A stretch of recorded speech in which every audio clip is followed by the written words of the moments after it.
kikoto bola mokwe loku mupekembo maboko tomba mi maboko na biswe tomba nepai na ye kolo na bangolu na ye yako kikoto bola mokwe loku mupekembo maboko tomba mie maboko na biswe tomba nepai na ye kolo na bangolu kolo Yesu Rozali mogonzi yambama sanjoli sekona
Tu es le Père éternel, digne d'être élevé, digne d'être loué, notre Dieu, notre protection. Merci Seigneur pour cette grâce, merci pour ces privilèges. Merci parce que nous avons adoré notre Dieu. Les prières qui sortent de ces lieux montent très haut, dans le lieu céleste. Et tu les accueilles, tu les agrées, Seigneur. Merci parce que tu nous rassembles de nouveau. Nous voulons passer ce temps dans la communion les uns et les autres tels que nous sommes connectés, mais aussi dans la communion avec toi. Là où tu es mon frère et ma soeur, nous allons de nouveau ouvrir nos bouches. Nous allons de nouveau prier, demander au Seigneur qu'il se manifeste en nous, que sa présence demeure en nous, qu'il nous ouvre les yeux spirituels, les oreilles spirituelles, afin de comprendre qui il est, comprendre sa bonté, l'immensité de son amour, sa fidélité. Nous prions tous, nous ouvrons la bouche là où tu es, Seigneur. Mon frère, ma soeur, tu parles à ton Seigneur, tu parles à ton Dieu. Il veut écouter ta voix. Tu ouvres la bouche et tu adresses les prières à celui qui t'a aimé avant que le monde ne soit formé, à celui qui te connaît et qui prend soin de toi. Seigneur, je voudrais t'élever, je voudrais te rendre grâce, je voudrais te magnifier pour ta fidélité et ta bonté. Je voudrais t'exalter pour l'amour infini. Merci Jésus parce que tu m'as aimé avant que le monde ne soit formé et ton amour n'a jamais failli, il n'a jamais tari. Jusqu'aujourd'hui, Seigneur, tu continues à te manifester, à me faire bénéficier, Seigneur, des avantages de ton amour. Merci pour cette grâce, merci pour ces privilèges, merci pour ce temps, Seigneur, réunis, connectés les uns et les autres dans ta présence, Seigneur, même si physiquement nous ne sommes pas au même lieu. Mais spirituellement, Seigneur, nous sommes unis les uns et les autres et notre prière monte vers toi. Car tu déclares dans ta parole que là où deux ou trois sont réunis en ton nom, tu es au milieu d'eux. Seigneur, nous savons que tu es au milieu de nous, Seigneur. Que les prières qui sont faites en ces lieux, Seigneur, tu les agrées, tu les reçois dans les lieux célestes. Tu es fidèle, notre Père et notre Dieu. Merci, Seigneur, pour tes bienfaits innombrables. Où nous allons ouvrir nos bouches et demander pardon pour nos iniquités, pour nos fautes, pour tout ce que nous avons fait et dit qui n'a pas été à la gloire de ton nom. Toi et moi, nous savons ce qui en nous n'a pas plu à notre Dieu. Mais il y a aussi des fautes que nous ne connaissons pas, dont nous n'étions pas conscients. Mais Dieu sait tout, il voit tout, qu'il nous pardonne. Heureux l'homme à qui l'Éternel ne tient plus compte de ses fautes. L'homme à qui l'Éternel pardonne ses iniquités. Et si nous confessons nos péchés, il est fidèle et juste pour nous les pardonner, pour nous laver de toute iniquité. C'est le moment, mon frère et ma soeur, profite-en, demande pardon à l'Éternel, demande pardon à ton Dieu. Peu importe tes fautes, ce Dieu-là est fidèle. Quand tu demandes pardon sincèrement, il pardonne. Et quand il pardonne, il oublie. Il les rejette loin derrière nous, nos fautes. Il ne s'en souvient plus. Le pardon est gratuit. C'est à toi de reconnaître simplement que tu as mal fait, de reconnaître et de te repentir, de demander le pardon à cause de la croix, à cause du sang qui a été versé par notre Seigneur. Le pardon nous est garanti de la part de notre Dieu. Si nous le demandons par la foi, prions là où tu es, demande pardon. Dis à ton Dieu, pardonne-moi Seigneur. Pardonne-moi mon roi, pardonne-moi mon maître, tu connais ma vie, tu sais ce que j'ai dit, tu sais comment j'ai marché. J'ai dit des choses, j'ai fait des choses qui n'ont pas été à la gloire de ton nom. J'ai péché devant la face de l'Éternel. Tu es fidèle, Seigneur. Tu as tout vu, tu as tout entendu. Mais je sais que tu continues à m'aimer, Seigneur. Et ton amour est infini à mon endroit. Voilà pourquoi tu me pardonnes. Je m'humilie devant toi, Seigneur. Pardonne-moi, Seigneur. Dans mes pensées, j'ai péché. Par les paroles de la bouche, j'ai péché. Dans les omissions, j'ai péché, Seigneur. J'ai touché des choses qui n'ont pas donné gloire à ton nom. J'ai posé les pieds là où je ne devais pas, Seigneur. Pardonne-moi, Seigneur. Pitié, pitié, compassion pour mes péchés conscients et inconscients. Pardonne tes serviteurs, pardonne ton peuple. Pardonne, Seigneur, tes fidèles. Nous tous qui sommes réunis, Seigneur. Individuellement, nous avons péché et collectivement, nous avons été loin de ta parole, loin de tes commandements. Seigneur, pardonne-nous. Seigneur, lave-nous de toute iniquité, de toute impureté. Seigneur, régénère-nous, renouvelle-nous, Seigneur. Nous voulons paraître blancs, plus blancs que la neige. Nous voulons paraître saints. Il n'y a que toi qui peux pardonner le péché, Seigneur. Pitié, Jésus. Compassion, Seigneur. Dans nos iniquités, nos abominations, nos fautes, Seigneur. Peu importe la gravité, tu es le Dieu qui pardonne. Pardonne, mon frère, Seigneur. Pardonne-moi. Pardonne ma soeur, pardonne tes serviteurs, pardonne tes enfants, pardonne ceux qui sont rassemblés, ceux qui sont connectés en ce moment, Seigneur. Regarde aussi ceux qui sont encore dans le monde. Ils ne te connaissent pas. Ils sont perdus. Mais tu nous as fait grâce. Tu nous as donné cette occasion, cette opportunité de te connaître et d'expérimenter ton amour. De même que tu l'as fait pour nous, fais-le aussi pour eux, Seigneur. Ils sont encore dans le monde, mais ta grâce peut les toucher, Seigneur. Pardonne leurs offenses, Seigneur. En ce moment, Jésus, attire-les, touche leur cœur, afin qu'eux aussi viennent vers toi. Parce que tu veux que tous les hommes soient sauvés et parviennent à la connaissance de la vérité. Et cette parole, elle est vraie pour nous, mais elle est vraie aussi pour ceux qui ont perdu, qui sont dans le monde. C'est que l'ennemi a retenu captif, Seigneur. Pardonne, Seigneur. Pardonne ce monde. Pardonne les dirigeants, les autorités. Pitié pour nous tous, Seigneur. Pardonne-nous collectivement quand nous avons péché, quand nous sommes écartés de ta parole, de tes commandements, de tes préceptes. Que tu aies pitié de nous, Seigneur. Que tu nous renouvelles, tu nous régénères dans la relation avec toi, Seigneur. Merci. Nous allons remercier notre Seigneur pour l'œuvre de la croix. Il était saint, il était pur. Il n'y avait aucun péché en lui, aucune iniquité, mais il a accepté de souffrir, il a accepté d'être humilié. À la croix, il s'est écrié, tout est accompli pour toi et moi. Nous allons invoquer son nom et lui dire merci pour l'œuvre de la croix, merci pour le salut éternel, merci pour la réconciliation avec le Père, merci pour la vie éternelle. Merci Seigneur, parce que c'est nous qui avions péché, c'est nous qui étions fautifs, mais toi tu as accepté de prendre notre place. Pour qu'aujourd'hui nous soyons appelés enfants de Dieu, nous soyons appelés citoyens célestes. Soyons reconnaissants envers ces dieux, soyons reconnaissants envers notre Seigneur. Invoquons son nom et disons-lui merci, merci pour tout. Seigneur, nous te disons merci pour tes bienfaits, merci pour ton amour. Merci alors que nous étions loin de toi, dans le monde, pécheurs. Mais toi, tu nous as tant aimés, Seigneur, que tu as accepté de prendre notre place à la croix. Tu t'es livré, tu as donné ta vie, tu as versé ton sang, tu as été humilié, alors qu'il n'y avait aucun péché en toi, aucune fraude en toi, Seigneur. Mais tu as pris notre place et aujourd'hui, nous sommes appelés enfants de Dieu. Nous sommes citoyens célestes et co-héritiers avec toi alors que nous ne l'avions pas mérité. Merci Seigneur pour la croix, merci pour le salut éternel, merci pour la rédemption, merci Seigneur pour les sacrifices, merci pour la régénération, merci Seigneur pour la place que tu nous as accordée dans la vie éternelle, alors que nous n'avions rien de meilleur que les autres, mais simplement par ta grâce, tu nous as touchés pour qu'aujourd'hui nous puissions être des enfants de Dieu, nous approcher du trône de gloire de notre Père, nous écrier Abba Père et que notre prière soit reçue par notre Dieu, c'est lui qui est bon, c'est lui qui est merveilleux pour tout ce qu'il a créé. Merci Jésus pour tes bienfaits innombrables. Merci parce que jusqu'à aujourd'hui tu continues à agir dans nos vies, malgré nos faiblesses. Malgré nos insuffisances, malgré nos lacunes, Seigneur, tu continues à manifester ton amour pour nous. Tu continues à nous visiter par ta grâce, Seigneur. Tu continues à répandre tes bienfaits sur nous, alors que nous ne les méritons pas, alors que nous ne sommes pas humainement dignes, Seigneur. Mais à cause de ton amour, Jésus, tu as pris notre place et aujourd'hui encore, tu déverses sur nous tes bienfaits. Si nous avons le souffle de vie, si nous avons la force de pouvoir nous rassembler, proclamer ta bonté, proclamer ta grandeur pendant ce temps de prière. C'est parce que toi, tu l'as permis, Seigneur. Que la gloire te revienne, Seigneur. Chaque jour, tu renouvelles ta bienveillance. Chaque matin, tes compassions qui ne sont pas encore arrivées à leur terme sont répandues sur ton peuple, Jésus. Et tu as pitié de nous. Merci pour tout. Merci pour tout cela, Seigneur. Nous te sommes reconnaissants, Jésus. C'est d'un cœur plein de reconnaissance que nous ouvrons nos bouches. La prière vient du cœur. Elle sort de nos bouches pour proclamer la grandeur de l'Éternel.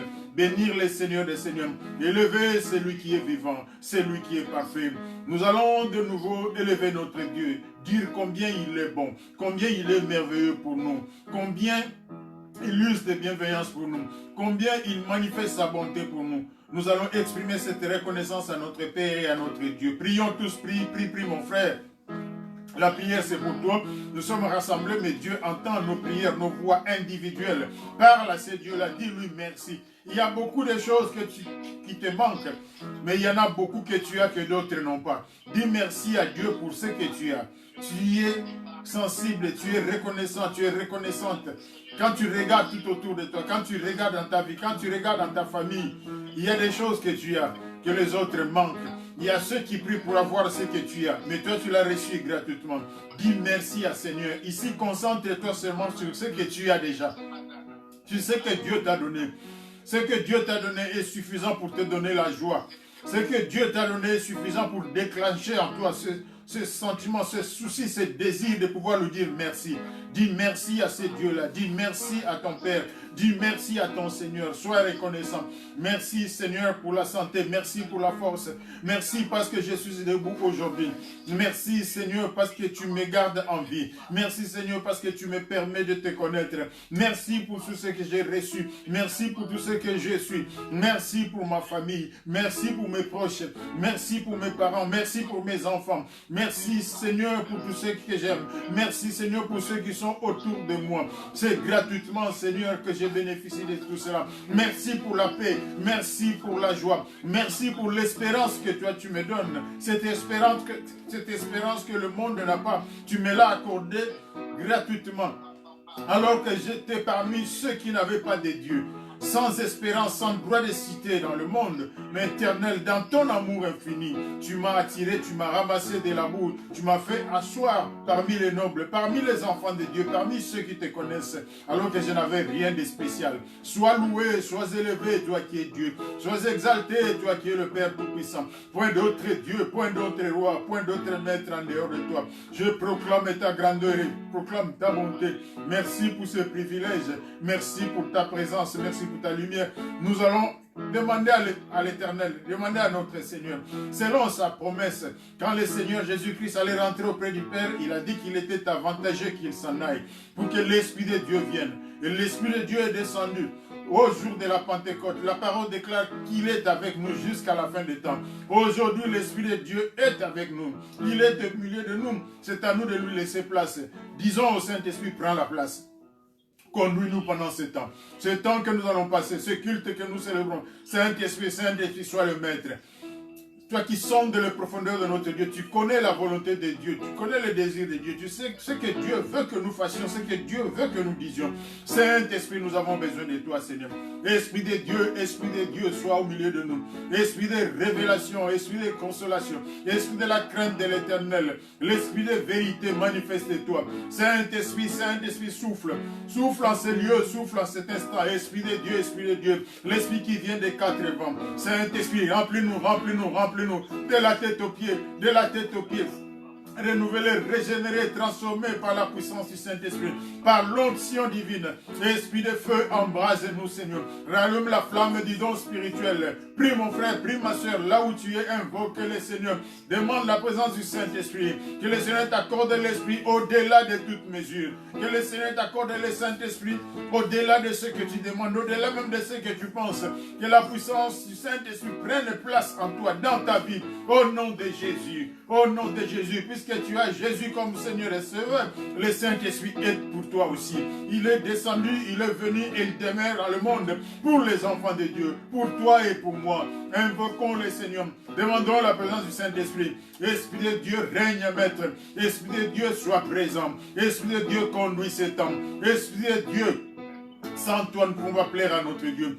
Toi qui intercèdes en faveur des saints, que ce soit le moment où tu intercèdes en notre faveur, afin que la prière que nous faisons à ces lieux donne gloire à notre Dieu. Que le Seigneur prenne plaisir à ce temps que nous passons, oh Jésus. Esprit de Dieu, rallume la flamme, embrase-nous, Seigneur. Prends le contrôle, prends la direction. Viens, Seigneur, dans nos cœurs, dans nos vies. Saint-Esprit, Saint-Esprit, Saint-Esprit, aux quatre coins, tu es là. Souffle aux quatre vents, Seigneur. L'Esprit de Dieu, l'Esprit de Dieu, l'Esprit de Dieu, l'Esprit de Dieu, l'Esprit de Dieu. C'est toi qui opères des miracles. C'est toi qui rends l'impossible possible. Le Saint-Esprit, ouvre nos yeux spirituels. Le Saint-Esprit, Saint-Esprit, nous voulons contempler la grandeur de notre Dieu. Contempler la bonté de notre Dieu. Esprit de Dieu, Esprit de Dieu, Esprit de Dieu, nous voulons comprendre. Esprit de Dieu, ouvre notre intelligence. Saint-Esprit, Saint-Esprit, Saint-Esprit, règne, maître au milieu de nous. Nous ne reconnaissons que toi comme Seigneur. L'Esprit de Dieu, l'Esprit de Dieu, l'Esprit de Dieu, rempli de la tête aux pieds, pleinement rempli, pleinement conduit par le Saint-Esprit. Esprit de feu, Esprit de feu, Esprit de feu, Esprit de consolation, Esprit de la crainte de l'Éternel. Fais briller la lumière de notre Dieu en ce lieu. Saint-Esprit, Saint-Esprit, Saint-Esprit, Saint-Esprit, prends le devant, Seigneur. Nous nous soumettons à toi. L'Esprit de Dieu, mon frère, prie, ma soeur, prie. Là où tu es, invoque le Saint-Esprit. Invoque le Saint-Esprit. Il n'est pas loin, il est prêt. Tu lui laisses simplement la place. Tu lui dis de commander, de diriger, de prendre le contrôle. Qu'il prenne le volant de ta vie, qu'il prenne le volant de ce temps, de ce culte. Nous ne pouvons pas plaire à notre Dieu si l'Esprit de Dieu n'est pas là. Demande au Saint-Esprit de prendre la place qui est la sienne, la première place au devant. Que le Saint-Esprit oriente tes prières, que le Saint-Esprit oriente ton attitude, qu'il te dirige. Et Saint-Esprit, Saint-Esprit, prends la place. Oui Seigneur, je m'humilie, que toi tu croisses en ces lieux. L'Esprit de Dieu, l'Esprit de Dieu, l'Esprit de Dieu. Là où l'Esprit du Seigneur là où est le Seigneur. Le Saint-Esprit est ici. Le Seigneur est au milieu de nous quand nous lui laissons la place. Il a besoin de toi, simplement dans la foi, que tu te disposes pour qu'il vienne. Il ne force pas son chemin. Il ne vient pas s'établir de force. Mais il faudrait que toi, tu ouvres ton cœur. Il faudrait que toi, tu lui laisses la place. Il faudrait que toi, tu le laisses dominer. Il faudrait que toi, tu t'humilies. Que toi, tu laisses le Saint-Esprit prendre le devant. Esprit de Dieu, tu es là, tu es là. Remplis-nous, Saint-Esprit, de la tête aux pieds. L'Esprit de feu, tu es là. Tu es à l'œuvre, tu es en train d'opérer.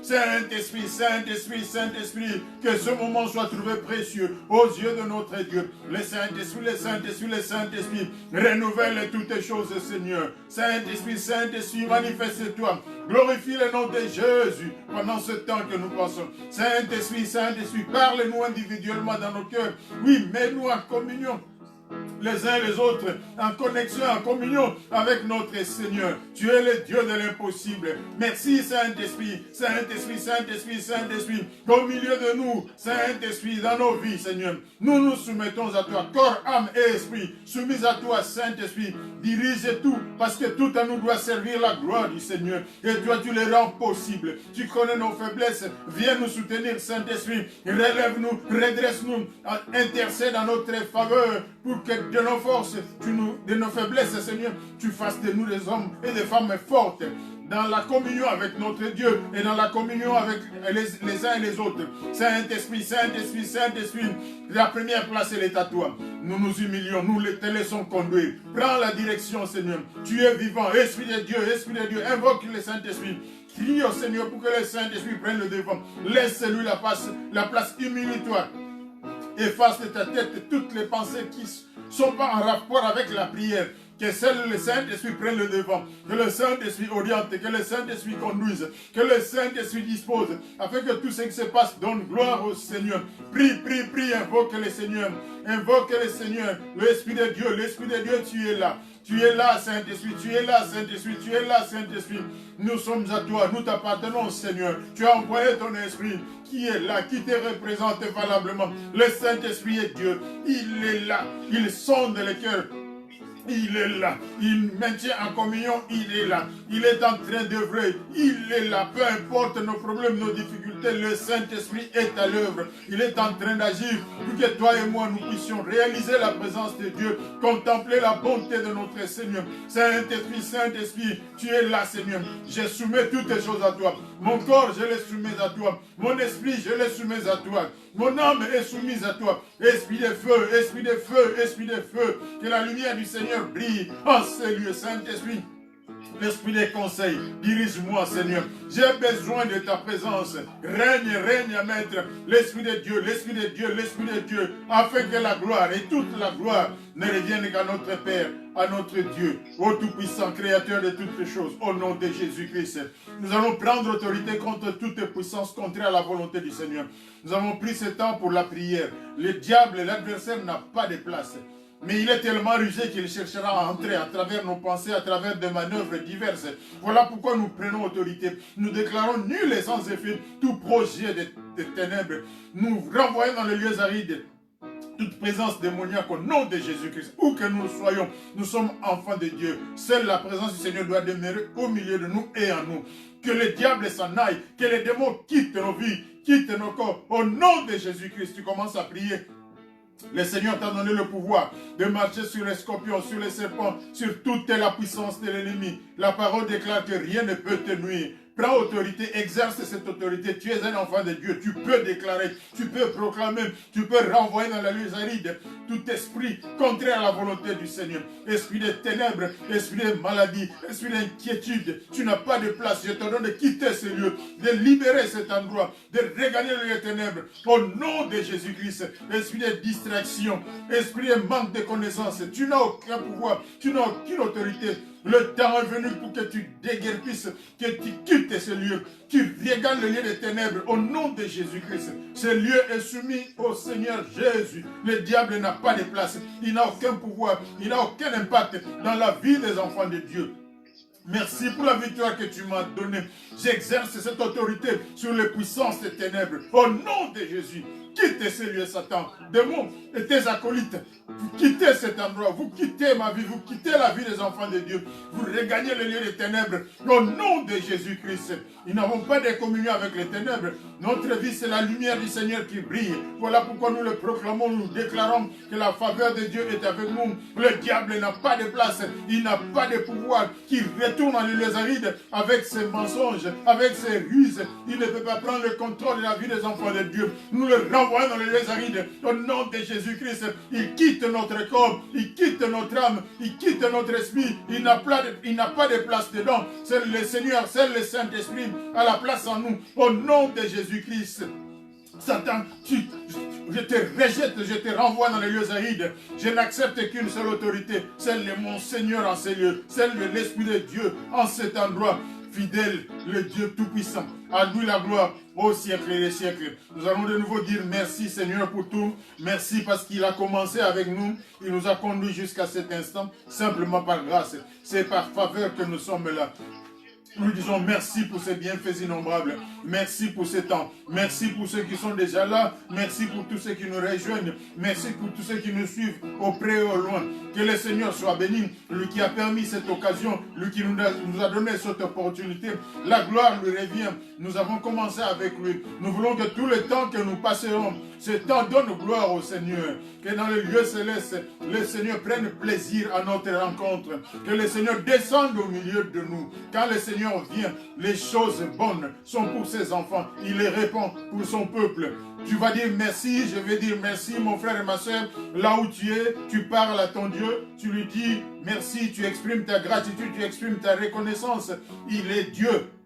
Il est digne d'être loué, il est digne d'être élevé, il est digne d'être exalté. Les anges dans les cieux louent l'Éternel. Les 24 vieillards adorent l'Éternel. Toi et moi, créés à son image selon sa ressemblance, nous avons été créés premièrement pour lui rendre grâce, pour l'adorer, pour l'élever, pour le louer. Et c'est ce que nous faisons aujourd'hui, oubliant nos problèmes, oubliant nos difficultés, oubliant la vie, oubliant tout ce qui nous entoure.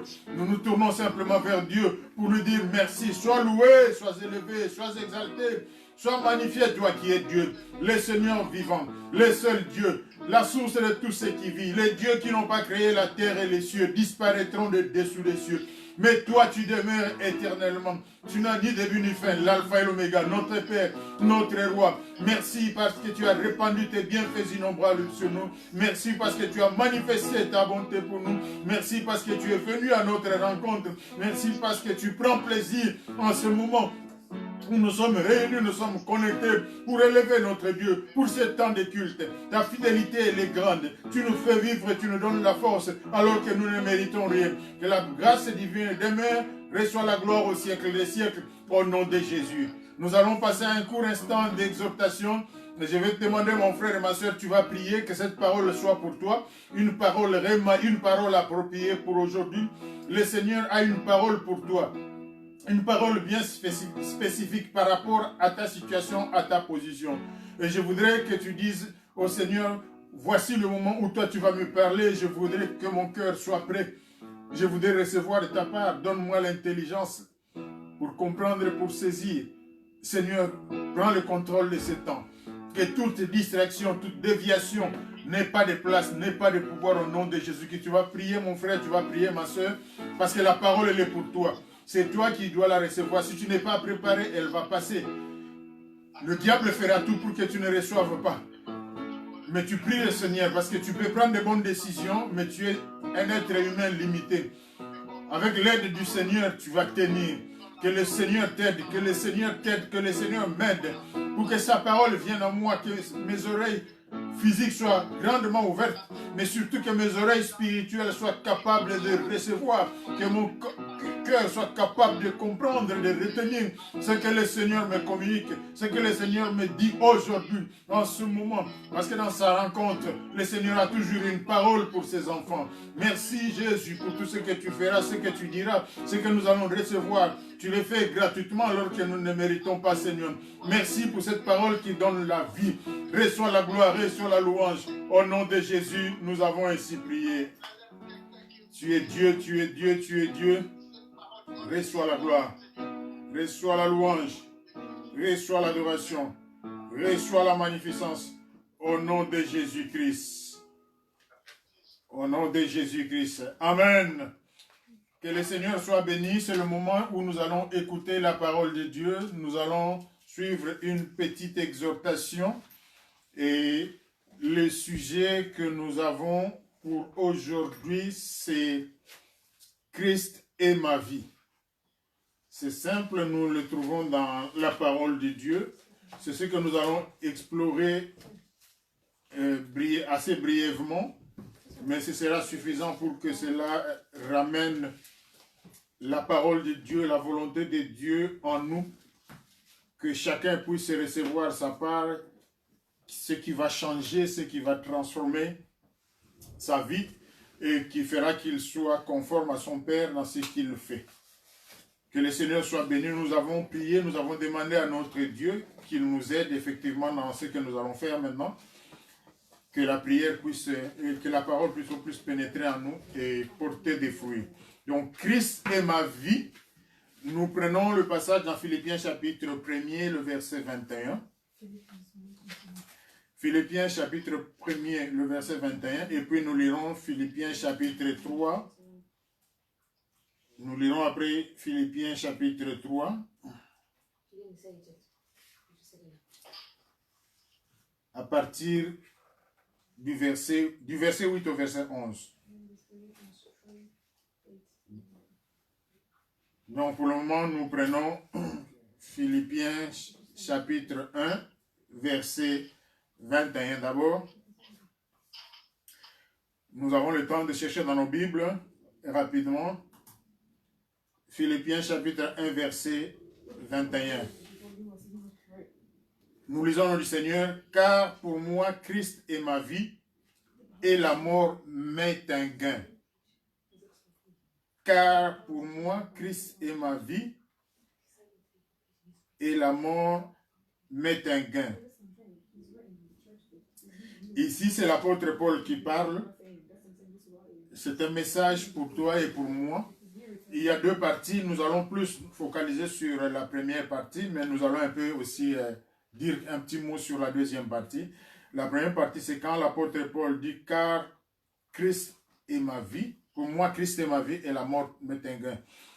Ce que l'apôtre Paul dit là-bas, c'est le résultat de toute une expérience qu'il a eue avec le Seigneur. Donc ce n'est pas arrivé comme ça au hasard. Il a eu une expérience, une certaine marche avec le Seigneur.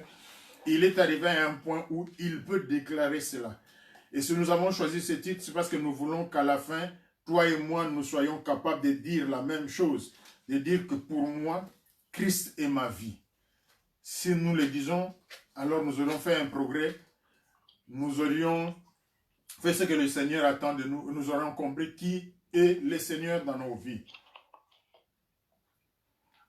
Nous allons parler un peu de ce parcours de Paul, mais je voudrais qu'on lise le deuxième passage dans Philippiens chapitre 3, du verset 8 au verset 11. Comme ça, nous entrerons dans les explications. Philippiens, nous étions au chapitre 1er, maintenant c'est le chapitre 3, le verset 8. Nous y sommes. Et même je considère tout comme une perte à cause de l'excellence de la connaissance du Christ. Mon Seigneur, à cause de lui, j'ai accepté de tout perdre. Et je considère tout comme des ordures afin de gagner Christ. Et d'être trouvé en lui, non pas avec justice, une justice qui serait la mienne et qui viendrait de la loi, mais avec la justice qui est obtenue par la foi en Christ, une justice provenant de de Dieu est fondé sur la foi. Mon but est de le connaître, lui, ainsi que la puissance de sa résurrection et la communion de ses souffrances en devenant conforme à lui dans sa mort pour parvenir, si possible, à la résurrection d'entre les morts. C'est un passage qui est tellement profond. Nous allons prendre juste quelques extraits par rapport au sujet du message d'aujourd'hui. Christ est ma vie. Pour moi, Christ est ma vie. C'est une déclaration qui doit être une déclaration individuelle. Nous savons qui était Paul. Paul, à l'époque Saul, c'est quelqu'un qui connaissait Dieu, qui apparemment aimait Dieu, qui était sincère avec Dieu, mais il était dans l'erreur. Et l'exemple de Saul ou de l'apôtre Paul, dans son histoire telle qu'il a évolué, nous montre que on peut être très sincère dans ce qu'on fait, dans la relation avec Dieu, mais être dans l'erreur. Il était dans l'erreur, il connaissait la loi, il a été formé par ceux qu'on pourrait appeler des maîtres, comme Gamaliel, un grand formateur. Il était parmi les pharisiens, il connaissait la loi, il connaissait les Écritures, et il était même quelque part ce qu'on appelle légaliste, donc quelqu'un qui voulait appliquer la loi dans toute sa rigueur. Il était très zélé, c'est lui-même qui en parle. Il était très zélé dans le service de Dieu. Tellement zélé qu'il n'acceptait pas que quelqu'un fasse quelque chose qui soit contraire à la loi. Et ce qui est arrivé, c'est que il a pris cette forme de justice en main lui-même. Il s'est retrouvé parmi ceux qui persécutaient les chrétiens. Parce que quand le christianisme a commencé, il était perçu comme étant une secte, des gens qui s'égaraient par rapport à la loi. Et pourtant, nous savons que Jésus-Christ est venu avec la vérité. Mais ceux qui étaient limités dans la loi, dans la compréhension tout à fait, je dirais, humaine de la loi, ils n'avaient pas saisi l'œuvre de Dieu qui était en train de s'opérer devant eux. Ce grand changement qui est survenu avec l'arrivée de Christ, non seulement sa naissance, mais sa vie sur terre, son ministère, sa souffrance, sa mort et sa résurrection. Et dans ces ailes que Saul avait, il a commencé à persécuter les chrétiens. Nous savons tous l'histoire jusqu'à ce qu'il rencontre le Seigneur sur les chemins de Damas. À partir de ce moment-là, tout a changé dans la vie de Saul, qui est devenu Paul. Il a eu une nouvelle compréhension des choses spirituelles. Il a gardé son zèle, mais maintenant dans la vérité. Il n'avait plus de pouvoir que pour la vérité. Et ici, Paul parle de quelque chose qui est tellement profond. Après cette expérience, ou à travers cette expérience, il arrive à quelque chose qui devient pour nous une bonne leçon. Christ est ma vie. Ça veut dire que pour Paul, Christ était devenu la priorité de sa vie. C'est vrai qu'il avait d'autres besoins sur la terre. C'est vrai qu'il avait peut-être d'autres engagements. C'est vrai qu'il avait peut-être d'autres projets. Mais il avait compris que avant toute chose, il y avait Christ. Il y avait une hiérarchie. Il mettait Christ à la première place. Dans tout ce qu'il faisait, c'était d'abord Christ. Et tout le reste venait après. Il en parle avec force, parce que c'était un homme de foi, avec force tellement que dans la deuxième partie du verset que nous venons de lire, il dit une chose qui est tellement puissante que même la mort met un gain. Ce passage a parfois été interprété de manière erronée. Paul ne dit pas qu'il veut mourir ou que la mort, qu'il ne craint pas la mort, ou je ne sais pas quelle interprétation on peut donner. Mais c'est comme s'il établit une échelle de valeurs. Il veut tellement Christ. Il veut tellement cette communion avec Christ. Nous allons voir dans la suite, dans Philippiens chapitre 3, que si la mort lui permettait d'atteindre cela, et s'il devait passer par la mort pour arriver à cela, il était prêt. Il acceptait la mort comme étant un gain, le gain dans le sens où il pouvait gagner Christ, être près de Christ, si c'était la voie. Mais ça dépendait de Dieu lui-même. Il a été sur terre, il a accompli sa mission, il était prêt à tout abandonner pour gagner Christ. Et ça, c'est tellement profond que chacun de nous doit y réfléchir par rapport à sa propre vie, d'aujourd'hui même, tel que nous sommes là, à quoi nous sommes prêts pour gagner Christ. Mais Paul ne parle pas seulement de gagner Christ. Il explique un peu sa démarche dans Philippiens chapitre 3 que nous venons de lire. Nous allons reprendre certaines parties. Il explique d'abord ce qu'il est. Je reprends le chapitre 3 à partir du verset... je vais prendre le verset 4 jusqu'à 7. Philippiens 3, 4 à 7, rapidement. Pour moi, j'aurais sujet de mettre ma confiance dans la chair. Si d'autres croient pouvoir se confier en la chair, à plus forte raison moi. Circoncis le 8e jour, c'est-à-dire selon la loi. De la race d'Israël, de la tribu de Benjamin, hébreu, né d'hébreu. Et quant à la loi, pharisien, quant aux zèles, persécuteurs de l'Église, quant à la justice légale, irréprochable.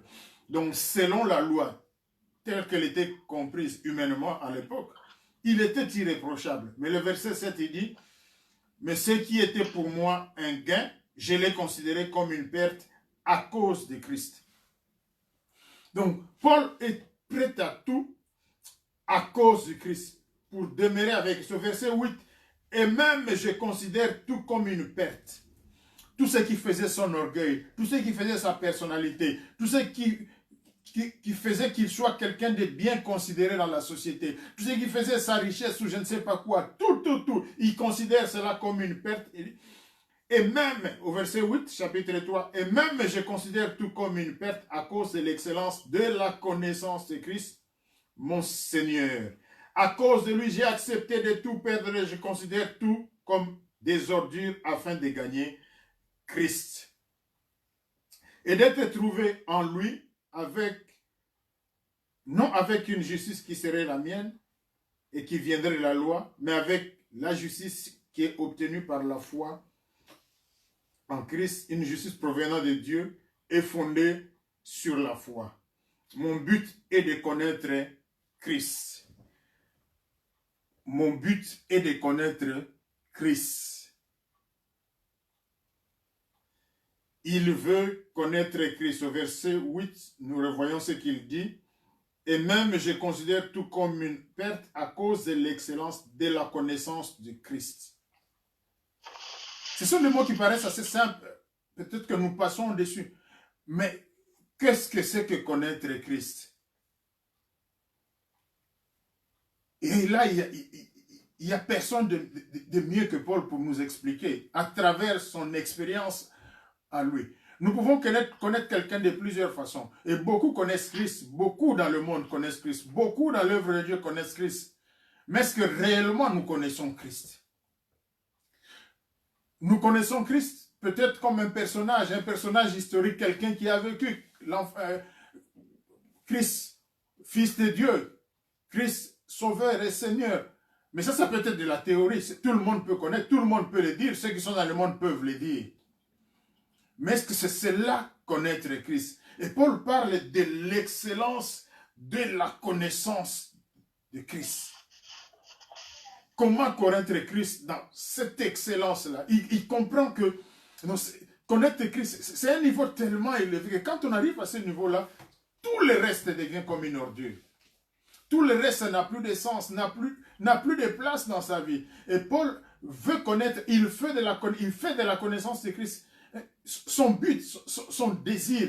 Il laisse tomber tout pour chercher à connaître Christ. Aller dans la profondeur de Christ. Oui, mais connaître Christ, on sait qu'il est né à Bethléem, qu'il a grandi, qu'il a fait son ministère, tout cela. Mais Paul ne parle pas de cette dimension. Il parle de la connaissance intime. Cette connaissance qui ne peut venir que dans la relation directe, personnelle avec Christ. Tu peux connaître quelqu'un de loin, de ce que tu vois à l'extérieur, de ce qu'on raconte. Mais Paul va dans l'intimité. Il veut avoir une intimité avec Christ. Intimité tellement profonde qu'il veut suivre Christ dans tout son parcours, dans tout son cheminement. C'est l'excellence de cette connaissance-là. Cette connaissance qui est de haut niveau. Ce n'est pas une connaissance de loin, mais une connaissance de l'intérieur. Vivre avec Christ. Mais il dit une chose avant d'aller en profondeur dans cette connaissance, afin d'être trouvé juste aux yeux de Dieu, Non plus selon la loi, c'est ce qu'il faisait avant. C'est-à-dire qu'il posait des actes, il faisait des choses, il appliquait la loi pour être considéré comme étant juste. Mais après avoir découvert Jésus-Christ, il a compris qu'il était dans l'erreur, que le seul chemin qui mène au Père, le seul chemin par lequel nous pouvons plaire au Père, c'est à travers Jésus-Christ. C'est lui qui est le chemin, la vérité et la vie. Alors Paul comprend quelque chose, que ce n'est pas par les œuvres qu'il va aboutir à la justice divine. Ce n'est pas par les œuvres que Dieu va le considérer comme juste. Ce n'est pas par les œuvres que les promesses que Dieu a faites aux justes seront les siennes.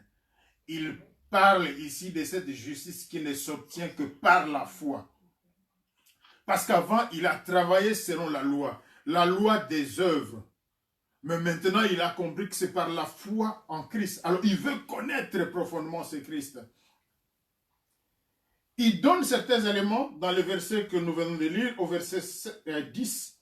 Mon but est de le connaître, lui, ainsi que la puissance de sa résurrection et la communion de ses souffrances en devenant conforme à lui. Il veut connaître Christ. Il veut aller avec Christ dans la communion de ses souffrances. Christ a souffert, mais il a souffert pourquoi? À cause de nous, à cause de moi et à cause de Paul. Christ a été humilié, mais à cause de qui? À cause de moi. Et Paul va dans cette profondeur. Il s'identifie un peu à Christ. C'est comme s'il souffrait avec Christ. Il va utiliser cette expression ailleurs. C'est comme s'il souffrait avec Christ. Il expérimentait cette souffrance à cause de ses fautes, à cause de ses péchés, à cause de ses iniquités. C'est vrai, c'est Christ qui a été amené à la croix, c'est Christ qui a été flagellé, c'est Christ qui a... Mais Paul essaie d'entrer dans cette expérience parce que s'il communie avec Christ, jusque dans la souffrance, c'est le mot qu'il utilise, communion des souffrances de Christ. Il communie avec Christ, il va comprendre alors ce que Christ a fait pour lui.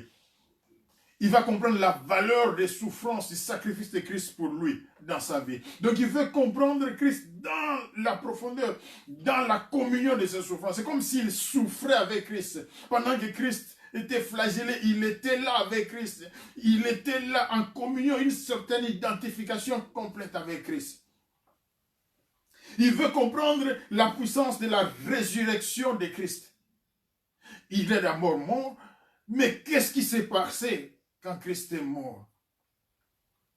Qu'est-ce qui s'est passé? Qu'est-ce que l'humanité a gagné? Qu'est-ce que Paul a gagné? Qu'est-ce que les enfants de Dieu ont gagné? Et c'est ce que Paul veut comprendre dans la profondeur. Il veut comprendre la puissance de la résurrection de Jésus-Christ. Qu'est-ce qui s'est passé à la résurrection? Qu'est-ce qu'il y a eu? Cette victoire sur l'ennemi, cette victoire sur le diable. Ce rachat de l'humanité, nous qui étions perdus, un peuple sans Dieu, maintenant ramené auprès du Père, réconcilié avec le Père, des oliviers sauvages, maintenant branchés de nouveau, nous sommes adoptés comme enfants de Dieu. Paul veut aller dans cette profondeur, comprendre la puissance de la résurrection, ce qui s'est passé. C'est un miracle, l'œuvre de la croix, un miracle, mais Paul veut entrer dans la profondeur. Dans la communion avec Christ, en lisant les Écritures, bien sûr, en écoutant la parole de Dieu, bien sûr, mais avec l'aide du Saint-Esprit, il veut comprendre. Il a eu une révélation de l'Évangile par le Seigneur lui-même. Il cherche, il a ce désir-là. Il ne se limite pas à la connaissance qu'il avait en tant qu'humain, mais il veut une connaissance avec une dimension spirituelle divine. Il veut que le Seigneur continue à lui ouvrir les yeux pour qu'il comprenne, qu'il aille dans la profondeur. Bien-aimés, frères et sœurs, que ce soit la même démarche pour toi et moi, le même souci. Puisque Paul avait ce souci-là, le Seigneur lui a ouvert les yeux.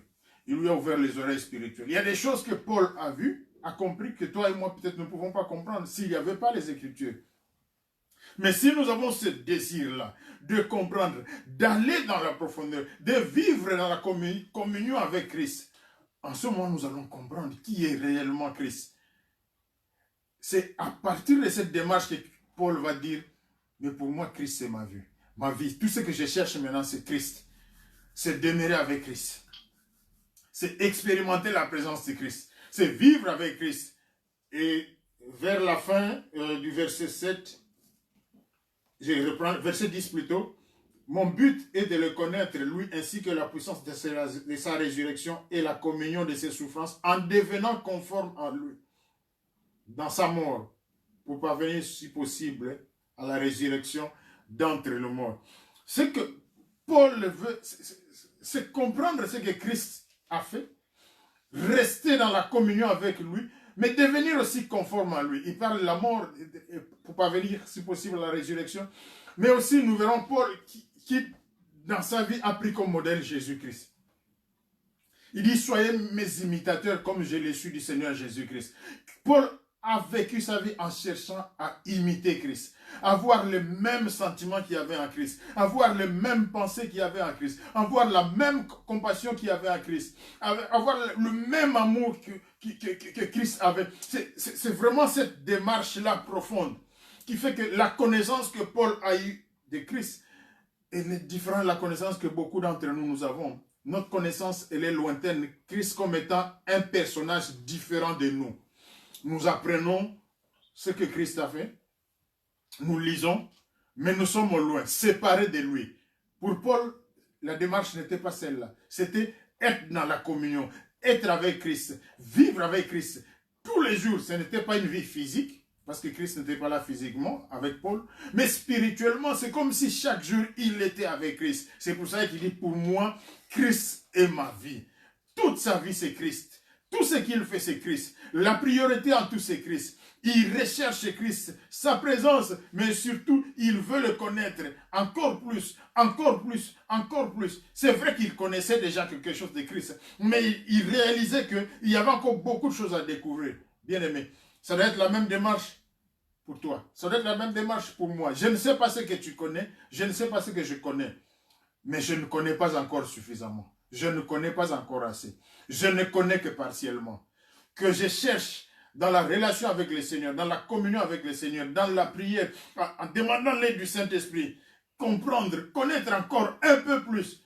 Mais cela n'arrivera que si Christ est vraiment au centre, qu'il est vraiment la priorité, que les yeux sont toujours tournés vers lui, dans notre vie de tous les jours.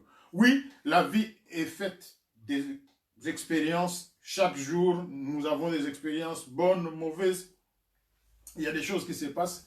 Il y a des moments où nous sommes dans la joie, des moments où nous sommes dans la tristesse. Ça peut arriver. Il y a des moments où c'est le bonheur. Il y a des moments où il y a la souffrance. Tout cela, ça arrive. Il y a des moments où nous sommes dans des occupations qui peuvent être légitimes, tout à fait normales. Nous sommes dans des occupations tellement occupées que nous oublions certaines choses qui sont essentielles, spirituellement parlant. Et parfois même, c'est simplement la distraction. Il y a des choses à côté, à gauche et à droite qui font que nous sommes distraits. Mais rentrons un peu dans l'expérience de Paul. Quand Paul dit « Christ est ma vie », il dit « Christ est ma vie » malgré toutes les expériences de la vie, malgré les joies, malgré le bonheur qu'il peut avoir, malgré les succès, malgré les réussites, Christ est sa vie, malgré les souffrances, malgré les tristesses, malgré tout ce qui se passe de lui, tout autour de lui, tout ce qui fait mal, Christ est sa vie, malgré les engagements qu'il a fait à gauche et à droite, Christ est sa vie. Malgré les occasions qui peuvent venir de distractions à gauche et à droite, Christ est sa vie. Ça, c'est notre démarche à nous. Ça, devait être notre attitude à nous.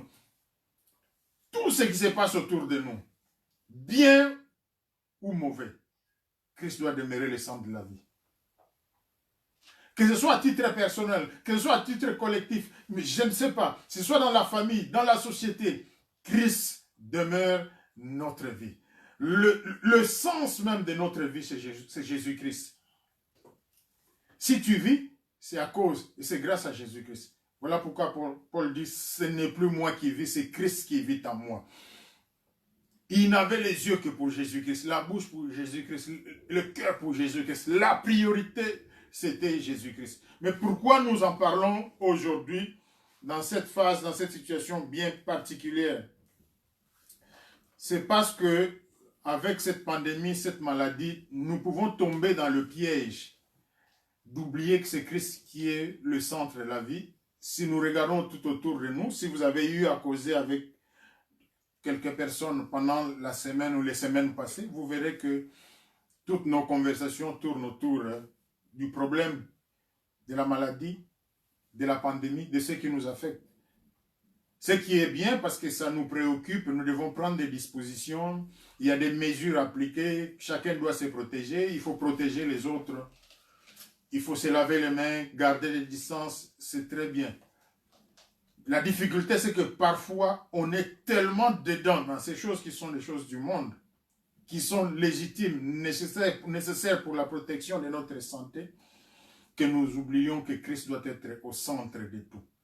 Qu'à travers tout ce qui se passe, nos yeux doivent être tournés vers Christ. Nous devons chercher Christ. Nous devons nous attacher à Christ. Nous devons rechercher cette communion avec Christ. Nous devons vivre dans la prière avec Christ, être avec lui à tout instant, en tout lieu, à tout moment. Que le diable n'utilise pas ce qui se passe pour nous distraire, pour nous dévier. Que les yeux soient tournés vers Christ. De toute façon, pour nous qui croyons, nous qui sommes enfants de Dieu, la solution, la réponse à tous nos problèmes, elle ne viendra que du Seigneur. Dans Jean chapitre 3, verset 14, la Bible dit, et comme Moïse éleva le serpent dans le désert, il faut que de même que le Fils de l'homme soit élevé, afin que quiconque croit en lui ait la vie éternelle. Nous devons avoir les yeux fixés sur Christ. Malgré tout ce qui se passe, joie, peine, souffrance, je ne sais pas. Mais les yeux des enfants de Dieu sont fixés sur Christ. C'est ce qui fait la différence. C'est la différence dont la Bible parle. La Bible ne parle pas de la différence au sens simplement physique ou de réussite où nous sommes enfants de Dieu. Voilà, nous sommes préservés. Non. Mais le fait que malgré tout ce qui se passe, nous regardons Christ. Nous regardons Christ parce que nous savons, peu importe ce qui se passe, Christ est au-dessus. Tout est soumis à Christ. Son nom est élevé au-dessus de tout autre nom qui peut se nommer dans les cieux, sur la terre, sous la terre. Le nom de la... Peu importe ce nom-là, Christ est au-dessus. Donc le problème, il est là, les difficultés sont là, mais nous regardons Christ. Nous ouvrons nos bouches, nous élevons nos voix pour proclamer la bonté de Christ. Nous mettons Christ au centre, en première place. Dans notre vie, nous recherchons Christ, nous recherchons sa communion, nous voulons vivre avec lui, nous voulons demeurer avec lui. Peu importe ce qui se passe, d'abord Christ. Christ est ma vie, Christ est ma vie, Christ est ma vie. Ce n'est pas la réussite, ce n'est pas la maladie, mais Christ est ma vie. Combien de fois nous prononçons le nom de Christ pendant notre journée? Combien de fois nous parlons de Christ lors de nos conversations? Combien de fois nous l'élevons dans ce temps difficile où la maladie est en train de terrasser? Combien de fois, sans nous en rendre compte, le diable peut utiliser la maladie pour nous dévier et nous séparer de Dieu. Nous allons vers Dieu, nous ne prions Dieu, nous ne demandons la grâce de Dieu que pour qu'il intervienne en notre faveur, en faveur de ceux qu'il a créés pour que la maladie se termine. Mais la relation avec Dieu va au-delà de nos problèmes, au-delà de nos difficultés, au-delà de notre situation personnelle. Joie ou tristesse, c'est Christ d'abord. Je loue Christ, j'élève Christ, j'adore Christ. Je proclame sa bonté et son amour. Rien ne peut me séparer de son amour. Même la souffrance, même la pandémie, rien ne peut me séparer de l'amour de Dieu en Christ et Jésus. Et en Jésus, toutes les réponses, toutes les promesses de Dieu sont oui, sont amen. Comment remettre Christ au centre dans ta vie, dans ma vie? Regarde ton programme, regarde ta journée, regarde ce que tu fais. Mais surtout, regarde ton cœur. C'est d'abord dans le cœur que Christ prend la première place. S'il a la première place dans le cœur, de ta bouche sortiront des paroles qui démontrent que Christ est au centre. Et dans tes actes, dans tes programmes, tu verras et on verra que Christ est au milieu. Mais si dans ton cœur, Christ n'a pas la première place, tu vas dire des choses, tu vas faire des choses qui vont démontrer que tu as d'autres priorités. La panique ne peut pas prendre la première place dans nos vies. La peur ne peut pas prendre la première place. C'est Christ qui prend la première place. Et quand Christ prend la première place, même si ce qui nous entoure est un sujet normal de panique, de peur, nous avons la paix en nous. Cette paix que le monde ne peut donner, que seul Jésus peut donner. C'est la promesse qu'il nous donne. Mais il faut que les yeux soient fixés vers lui, tournés vers lui. Lui, l'auteur et le consommateur de notre foi. Ne regardez que Christ d'abord. La première chose dans la journée, c'est Christ. Devant la difficulté, c'est Christ. Peu importe les dispositions, c'est d'abord Christ. Quand on se réjouit, c'est d'abord Christ. Quand on est dans la peine, quand on est dans le deuil, c'est d'abord Christ. Quoi qu'il arrive, d'abord Christ. Faire attention aux distractions. D'abord Christ, d'abord Christ, d'abord Christ. Si on pouvait noter ça quelque part, sur un mur, Christ est ma vie. Dans son portable, Christ est ma vie. Ce serait un bon, je dirais slogan, mais pas dans le mauvais sens. Ce serait quelque chose qui nous donnerait de motivation pour que chaque jour nous retournions vers Christ pour lui dire merci. Parce que peu importe ce qui se passe, il y a des bonnes choses qu'il nous a déjà données. Et la plus grande de toutes ces choses, c'est la vie éternelle. Ne fût-ce que pour la vie éternelle, dire Seigneur, merci. Merci pour ce que tu as fait. Merci, je ne l'ai pas mérité, mais tu m'as aimé. Voilà pourquoi aujourd'hui, j'ai gagné la vie éternelle. Je suis parmi les enfants de Dieu. Voilà l'exhortation que nous avons pour ce jour. Nous allons prendre le temps d'invoquer de nouveau le Seigneur. Et après, nous allons suivre les chants d'adoration. Ensuite, nous allons clôturer notre service. Là où tu es, tu vas saisir cette occasion pour te dire, comme Paul, tu vas répéter, Seigneur, je voudrais que tu sois le centre de ma vie. Je voudrais que désormais, toi, tu sois ma vie. Que je m'identifie à toi, Seigneur. Que je m'identifie à ta souffrance. Que je m'identifie à ton sacrifice, à ta résurrection pour être conforme à toi. Qu'en moi, quand on me regarde, on ne voit que Christ. Quand je parle, on n'entend que Christ. Quand j'agis, c'est comme si c'était Christ. Que j'ai les sentiments qui étaient en Christ. Que j'ai la paix qui était en Christ. Que j'ai la foi qui était en Christ. Tu vas parler parce qu'en tant qu'humain, nous avons des limites. Nous pouvons faire des efforts, mais quelque part, notre humanité constitue une barrière. Tu prends la décision et tu demandes à Dieu de t'aider. Tu demandes au Saint-Esprit de venir à ton secours. Tu vas prier maintenant. Mettre Jésus au centre. Dire, Seigneur, tu es le centre de ma vie. C'est toi ma vie. Ce n'est pas ce que je vois. Que ce soit la joie, que ce soit la tristesse. Pour moi, Christ est ma vie. Tout le reste, c'est une perte.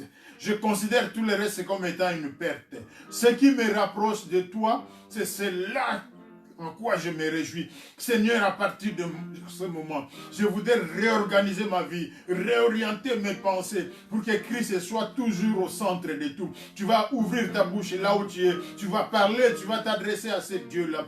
Oublie les problèmes, oublie les difficultés, d'abord Christ. Quand Christ est là, les solutions viennent. Je ne sais pas comment, mais par la foi au temps favorable, les portes vont s'ouvrir, les chaînes vont tomber et les montagnes seront aplaties. Mais parce que nous avons fait confiance en Christ, parce qu'à cause de l'œuvre de la croix, à cause de la rédemption, lui qui nous a rachetés au prix de son sacrifice, à cause du sang qui a été versé, nous avons la victoire. À cause de sa résurrection, nous triomphons, nous sommes plus que vainqueurs. Peu importe ce qui se passe, nous avons la certitude d'une chose, que Dieu est avec nous, que le Seigneur est avec nous si nous le mettons au centre. Contrairement au monde, nous traversons tous les mêmes difficultés. C'est la même maladie à laquelle nous sommes exposés.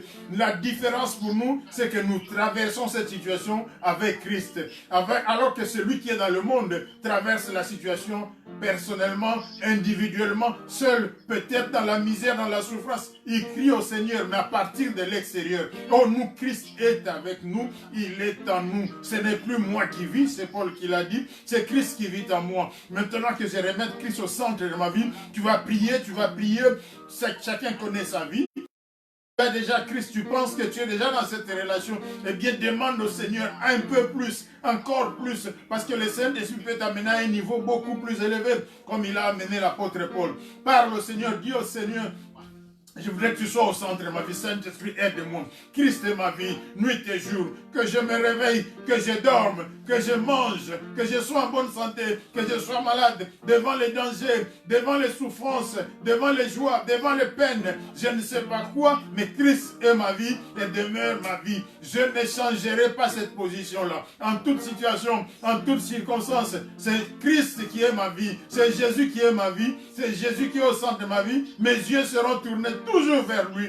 Je ne paniquerai pas. Je n'aurai jamais peur. Je ne tomberai pas dans les inquiétudes. Je ne tomberai pas dans les distractions. Je ne tomberai pas dans l'idolâtrie. Parce que c'est Christ qui est ma vie. Rien ne peut remplacer Christ dans ma vie. Le diable peut venir avec ses ruses, avec ses manœuvres, pour tourner mes pensées vers autre chose qui n'est pas Christ, pour tourner mes préoccupations vers autre chose qui n'est pas Christ. Mais je sais qu'en dehors de Christ, c'est la mort. Moi, j'ai choisi, moi, j'ai accepté l'appel de mon Seigneur. Voilà pourquoi je le déclare au centre de ma vie, au centre de mes préoccupations. La première place sera toujours occupée par Christ. Parle, c'est ta propre vie. La première place est toujours Christ. Quoi que tu fasses, quelles que soient les démarches, où que tu ailles, la première place c'est toujours Christ. La première place c'est toujours Christ. Oui, tu vas manger, tu vas travailler, tu vas aller à l'école, tu vas étudier, tu vas faire des projets. Mais la première place c'est toujours Christ. Cette place-là, personne ne peut la bouger. C'est Christ que tu as placé là. Et si toi tu ne le fais pas descendre, Christ ne descendra pas. Et tu prends la décision que désormais, puisque j'ai compris, comme l'apôtre Paul, je voudrais m'écrier, Christ est ma vie. Christ est ma vie. Christ est ma vie. Je ne suis pas le monde. Je ne suis pas le voisin. Je ne suis pas la voisine. C'est ma relation avec le Seigneur. Je voudrais vivre dans la communion avec lui. Christ est ma vie. Christ est au centre de toutes choses. Christ est ma vie. Mes yeux ne regardent que Christ. Quand il y a des problèmes, quand il y a des difficultés, je regarde Christ. Quand je suis dans la joie, quand ça marche bien, je regarde Christ. Parce qu'en dehors de lui, je n'ai pas d'autre salut. Prie mon frère, prie ma soeur, que la bouche que tu as, que le Seigneur t'a donnée, sorte des paroles qui vont élever le Seigneur. Christ est ma vie. Cela doit être ancré, enraciné dans ton cœur, dans mon cœur, dans mes pensées, dans mes réflexes, que ce soit dans les rêves, que je dorme, que je sois éveillé. Christ est ma vie. Devant les dangers, Christ est ma vie. Déclare-le, confesse-le. C'est par la foi, nous marchons par la foi, déclare-le, que le Seigneur te soutienne, que le Seigneur me soutienne. Christ est ma vie. Christ est ma vie, Christ est ma vie, Christ demeurera ma vie. Le diable ne peut rien. Il peut faire toutes ses manœuvres, il peut faire toutes ses tentatives, il peut user de toutes ses ruses. Il y a une chose qui ne changera pas. Christ est ma vie. Mes pensées seront toujours tournées vers Christ. Mes paroles toujours vers Christ. Ma foi, ma confiance toujours vers Christ. Et Christ sera toujours au centre de ma vie. Je le proclame, je le confesse. Christ est ma vie. Je l'aime. Christ est ma vie. Il ne m'abandonnera jamais. Christ est ma vie. C'est lui qui me fera triompher. Christ est ma vie. Dans mes souffrances, il est toujours à mes côtés. Christ est ma vie. Dans mes joies, il est toujours à mes côtés. Christ est ma vie. Qu'il pleuve ou qu'il ne pleuve pas, Christ est ma vie. Le figuier ne fleurira pas, Christ est ma vie. Peu importe ce qui se passe, Christ est ma vie. Je reste attaché à lui, Christ est ma vie. Déclare-le, Christ est ma vie. Devant l'ennemi, déclare simplement que Christ est ma vie. Christ est ma vie. Je me lève avec Christ, je dors avec Christ. Peu importe ce qui se passe, Christ est ma vie. Mes yeux sont tournés vers lui. Christ est ma vie. Mon espérance est placée en lui. Christ est ma vie. Même quand le monde me décevrait, mais j'ai fait confiance en mon Seigneur. Christ est ma vie. Je sais que lui ne me décevra jamais. Lui ne m'abandonnera jamais. Même si je traverse le fleuve en furie, Christ est ma vie. Il est avec moi. Je ne me noierai pas. Les fleuves ne me submergeront pas. Et quand je traverse le feu, je ne brûlerai pas. Parce que Christ est ma vie. Christ est ma vie. Il est en moi. Christ est ma vie. C'est lui qui vit en moi. Christ est ma vie. Il me fera sortir de cette tribulation. Il me fera sortir de ces troubles. Il me fera sortir de cette difficulté. Il me fera sortir de cette menace. Christ est ma vie. C'est lui qui me protégera. C'est lui qui me préservera. Christ est ma vie. Je regarde Christ et je confesse ma foi en lui. Christ est ma vie. Dis-le, proclame-le, déclare-le, que la parole sorte de ta propre bouche. Réalise que le Seigneur entend cette parole-là. Puisque Christ est ta vie, puisque Christ est ma vie, maintenant dis Seigneur, je voudrais te connaître encore plus. Je voudrais te connaître encore plus, Seigneur. Je comprends que ce que je connais, c'est encore rien. Je voudrais te connaître dans la profondeur, plus loin encore, Seigneur. Mais seul le Saint-Esprit peut le faire en moi. Que l'Esprit de Dieu vienne. Que l'Esprit de Dieu vienne, ouvre mon intelligence, ma compréhension, Seigneur. Augmente ma connaissance. Seigneur, je voudrais te connaître encore. Connaître l'œuvre que tu as accomplie pour moi. Communier dans tes souffrances. À la croix du mont Golgotha. Communier avec toi dans ta résurrection. Je voudrais imiter ce que tu avais, ce que tu faisais.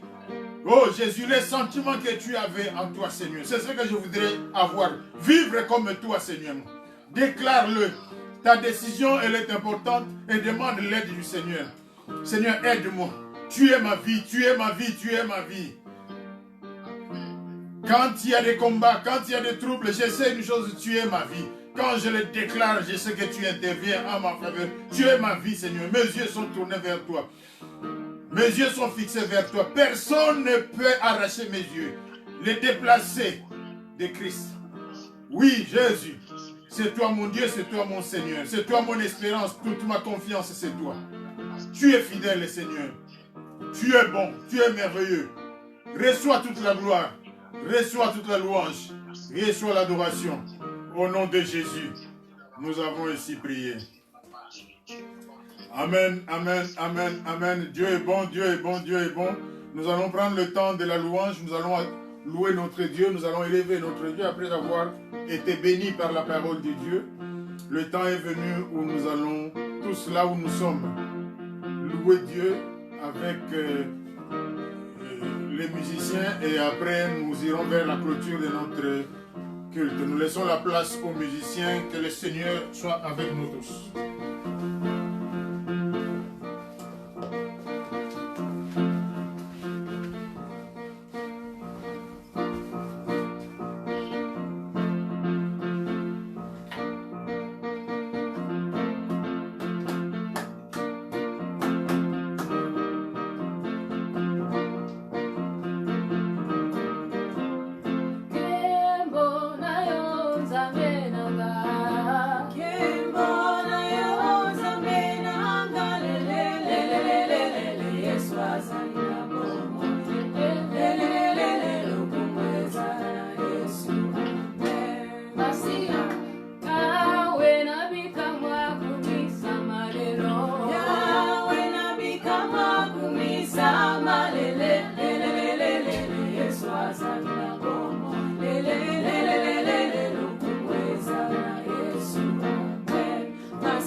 Alléluia, yes, alinga katoyendela.